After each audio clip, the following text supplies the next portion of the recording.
Ninja कामुई episode number 7। इस episode की शुरुआत एमा से होती है। एमा पास में हीगान के बारे में सोच रही होती है। वो सोच रही होती है कि हीगान बिना किसी संकोच के हमला कर सकती है। यही चीज़ हीगान को सबसे ज़्यादा स्ट्रॉन्ग बनाती है। इसी के बाद हम उसी सीन पर शिफ्ट होते हैं जिसमें लास्ट एपिसोड ख़त्म हुआ था। हीगान कामुई के अंदर होता है और कामुई पूरी तरीके से चार्ज होता है। कामुई को बाकी मेंबर्स यामाजी और दूसरे लोग भी कैमरे में देख रहे होते हैं। हीगान को कामुई के अंदर देखकर निंजा बहुत ही ज्यादा एक्साइटेड होता है और हीगान पर हमला करने के लिए आता है। हीगान उस समय इस निंजा को एक किक मारकर दूर फेंक देता है। हम देखते हैं कि निंजा एमा को मार पाता उससे पहले हीगान बस से बाहर आता है, जिससे एमा बच जाती है। आगे हम देखते हैं निंजा और हीगान की फाइट शुरू हो जाती है। निंजा हीगान पर लगातार हमला कर रहा होता है। हीगान बड़े आसानी से निंजा के हमले को रोकता है और उसे डॉज करता रहता है। हम देखते हैं कि कामुई बहुत ही ज्यादा तेज हो जाता है। निंजा हीगान पर हमले करने के लिए अपनी पूरी पावर इस्तेमाल करता है, लेकिन हीगान निंजा के हमले को चीरता हुआ जाकर उसके सूट पर अपना तलवार घुसा देता है, जिससे वो निंजा बहुत ही ज्यादा घायल हो जाता है। वो निंजा हीगान से कहता है कि मैं तुम्हारे खिलाफ कुछ नहीं कर पाया, अब मैं समझा कि एक असली निंजा कैसे लड़ता है। मुझे अब किसी बात का पछतावा नहीं है, क्योंकि मैं एक अच्छे निंजा से लड़ते हुए मरा। मैं चाहता हूँ कि मैं मरते मरते तुम्हें भी साथ लेता चलूँ।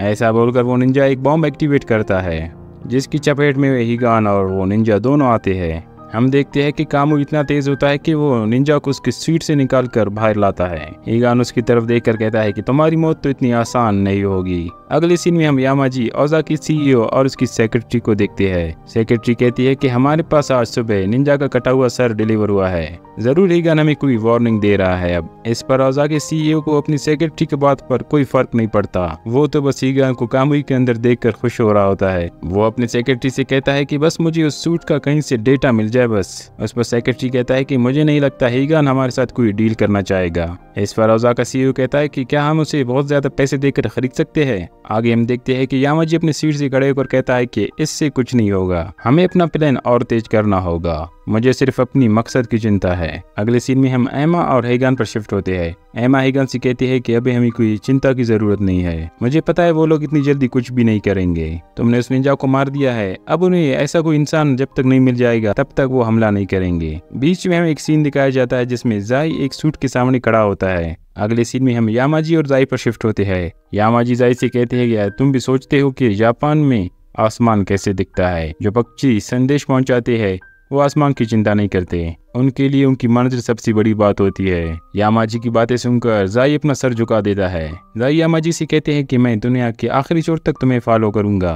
फाइनली यामाजी जाई को हीगान को मारने के लिए ऑर्डर देता है। इसके बाद हम दोबारा से हीगान और एमा पर शिफ्ट होते हैं। हीगान एमा से पूछता है कि आखिर तुम्हारा मारी के साथ क्या रिश्ता था। एमा कहती है कि उसने मेरी जान बचाई, आज मैं जो भी हूँ उसकी वजह से हूँ। आगे हमें एमा का पास दिखाया जाता है। हम देखते हैं कि एमा एक इंसान को मार देता है। तभी वहाँ पर मारी आकर उसे पकड़ती है। हमें दिखाया जाता है कि मारी एमा का टेस्ट ले रही होती है। उसके बाद से एमा मारी के अंडर काम करने लगती है। एमा मारी को आइडियल निंजा के रूप में देखती है। उसी समय सब लोग जाई, हीगान और मारी को सबसे बेस्ट निंजा मानते हैं। एमा हमेशा अपने चेहरे पर एक मास्क लगाया करती थी। एक दिन मारी एमा से मास्क के बारे में पूछती है तो एमा बताती है कि जब वो छोटी थी तो उसका एक एक्सीडेंट हुआ था जिससे उसका पूरा चेहरा जल गया था। इसी वजह से एमा के माता पिता ने इसे छोड़ दिया था। इसके बाद ऑर्गेनाइजेशन ने एमा को अडॉप्ट कर लिया था और उसे निंजा की ट्रेनिंग दी। उस समय का निंजाओं का लीडर एमा से कहता है कि तुम्हारा फेस खराब हो चुका है, इसीलिए तुम अभी एक आम इंसान नहीं रह सकती, इसीलिए तुम्हें एक निंजा बनना चाहिए जो किसी का भी रूप बदल सके। इन शब्दों से एमा इंस्पायर होती है। आगे मारी एमा से अपने मास्क हटाने के लिए कहती है। एमा को लगती है कि जैसे मारी उसका मास्क हटाएगी तो वो भी उसका मजाक उड़ाएगी या फिर उसे छोड़ देगी। मारी एमा का चेहरा देखकर उसे कहती है कि तुम्हारा चेहरा बहुत ही ज्यादा खूबसूरत है, आखिर तो अपने चेहरे से ही इतनी काबिल निंजा बनी हो। अगले सीन में हम दोबारा से प्रेजेंट में आ जाते हैं। एमा मारी की तारीफ करते हुए कहती है कि मारी ने मेरी जिंदगी बदल दी है। वो एक बेहतरीन निंजा होने के साथ साथ एक बहुत अच्छी इंसान भी थी। हमें एमा के पास्ट का एक और सीन दिखाया जाता है। मारी वहाँ पर एमा से कहती है कि मैं बचपन से जाई और हीगान के साथ बड़ी हुई हूँ। वो दोनों भले ही खतरनाक दिखते हो लेकिन दिल से बहुत अच्छे हैं। वहाँ पर एमा मारी से कहती है कि निंजाओं के लिए अटैचमेंट बहुत ही ज्यादा खराब चीज है। आगे हम देखते हैं कि मारी एमा को अपनी सीक्रेट टेक्निक सिखाती है। ये वही टेक्निक होती है जो एमा ने हीगान पर यूज की थी। एमा ने इसी टेक्निक का यूज करके हीगान को कुछ ही देर के लिए बेहोश कर दिया था ताकि उसकी जान बच सके। एमा वहाँ पर मारी से कहती है कि हमें तो बताया गया था कि हम अपना सीक्रेट टेक्निक किसी के साथ शेयर नहीं कर सकते, ये तुम मुझे क्यों बता रही हो? मारी उससे कहती है कि क्या पता ये किसी दिन तुम्हारे काम आ जाए। इसके बाद हम फिर से प्रेजेंट टाइम में हिगान और एमा पर शिफ्ट होते हैं। एमा हिगान से कहती है कि वो समय मेरे लिए सबसे ज्यादा खुशी का समय था। आगे हम देखते हैं कि यामाजी यूएस आर्मी के साथ एक कॉन्ट्रैक्ट साइन कर रहा होता है और अपने निंजाओं के लेकर यूएस आ जाता है। यहाँ पर निंजा यूएस आर्मी के साथ ट्रेनिंग करना शुरू कर देते हैं। एक दिन एमा यामाजी को अपनी रिपोर्ट देती है। यामाजी एमा से पूछती है कि क्या तुम बता सकते हो निंजाओं के लिए उनका प्राइड क्या है? वहाँ पर एमा कहती है कि निंजाओं के लिए उनका प्राइड जापान की रक्षा करना है। यामाजी एमा से पूछती है कि अगर जापान का निशान मिट जाए तो तुम क्या करोगी? इसके कुछ समय बाद निंजाओं के लीडर भी बीमार रहने लगते हैं। उस समय हम देखते हैं कि यामाजी स्लोली पूरा कंट्रोल संभाल लेता है, पर उस समय कुछ निंजा इस बात से खुश नहीं होते। आगे एमा मारी से पूछती है कि आजकल ऑर्गेनाइजेशन में बड़ी तब्दीली हो रही है, तुम्हें क्या लगता है कुछ बड़ा चेंज होने वाला है क्या? मुझे लगता है कि अब तुम्हें ऑर्गेनाइजेशन का लीडर बनकर हम सबको लीड करना चाहिए। इस पर मारी एमा को बताती है कि वो प्रेग्नेंट है। ये सुनकर तो एमा चौंक जाती है। मारी वहाँ पर कहती है कि मैं किसी से प्यार करती हूँ, हमने निंजाओं की कोड को तोड़ दिया है, इसीलिए यहाँ पर मेरे लिए कोई जगह नहीं है। अगले सीन में हम देखते हैं कि मारी और हैगान अपनी फैमिली को बसाने की प्लानिंग कर रहे होते हैं। दूसरी तरफ पुराने निंजाओं के लीडर की डेथ हो जाती है और हम देखते हैं कि यामाजी सब निंजाओं को बता रहा है कि अब ऑर्गेनाइजेशन जापान के रूल्स को फॉलो नहीं करेगा। जो भी निंजा इस रूल को फॉलो नहीं करेगा उसे निकाल दिया जाएगा। 3 सीनियर निंजा यामाजी के ऑर्डर का विरोध करते हैं। उनमें से 2 तो यामाजी पर हमला भी कर देते हैं, पर यामाजी भी कोई कच्चा खिलाड़ी नहीं है, अपनी निंजा टेक्निक यूज करके उन दोनों को मार देता है। कुछ और भी निंजा वहाँ पर यामाजी के खिलाफ होने लगते हैं, लेकिन उस समय ये वक्त नहीं होता। यामाजी वहाँ पर निंजाओं से कहता है कि मैं एक असली निंजा हूँ, जब तक मैं हूँ अपने निंजाओं को कभी मरने नहीं दूंगा, तुम मुझे फॉलो करो।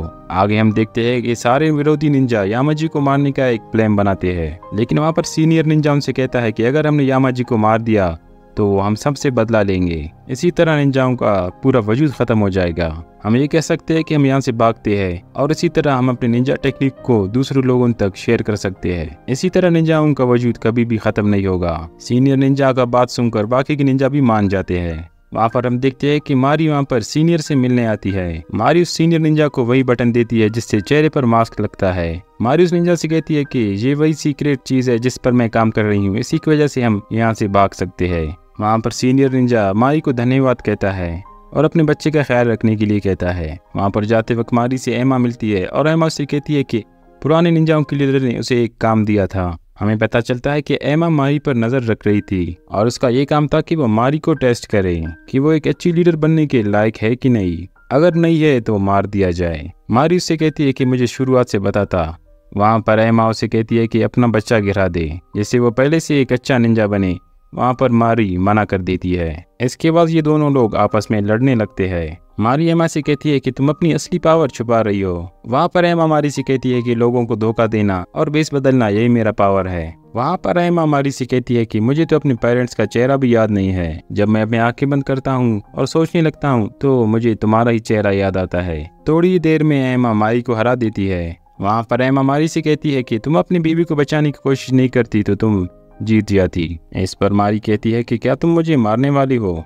एमा कहती है कि मुझे नहीं पता मैं क्या करूंगी, मैं तो एक असली निंजा बनना चाहती हूँ और यहाँ पर सारी चीजें बदल रही है और अगर मैं यहाँ से भाग भी जाऊँ तो मुझे अपनी पूरी जिंदगी चुप कर गुजारनी पड़ेगी और मैं ऐसी जिंदगी बिल्कुल भी जीना नहीं चाहती हूँ। ऐसा बोलकर एमा अपने आप को चाकू मारने की कोशिश करती है, पर मारी वहाँ पर एमा को रोक देती है। मारी एमा से कहती है कि निंजाओं के पास इमोशंस नहीं होते, इसीलिए वो एक परिवार को नहीं समझ सकते। मेरे पेट में पल रहे एक बच्चे ने मुझे परिवार दिया है और मुझे समझाया है कि परिवार क्या होती है। इमोशनल निंजाओं को नहीं मारते बल्कि ये उन्हें एक नई जिंदगी देते हैं। इसीलिए एमा तुम अपने आप को नहीं मारो, मैंने हमेशा तुम्हें अपनी फैमिली की तरह ही समझा है। मारी की बातें सुनकर एमा भी रोने लगती है। इसके बाद एमा यामाजी के साथ ऑर्गेनाइजेशन का हिस्सा बनने का फैसला करती है, जिसमें वो ऑर्गेनाइजेशन में रहकर उन पर नजर रख सके और बाकी निंजाओं की हेल्प कर सके और साथ साथ मारी को भी ऑर्गेनाइजेशन से बचा सके। इसके बाद एमा FBI पर नजर रखने के लिए FBI में शामिल भी होते हैं और माइक की पार्टनर बन जाती है। दूसरी तरफ मारी हेगान के साथ अपनी फैमिली बसा लेती है।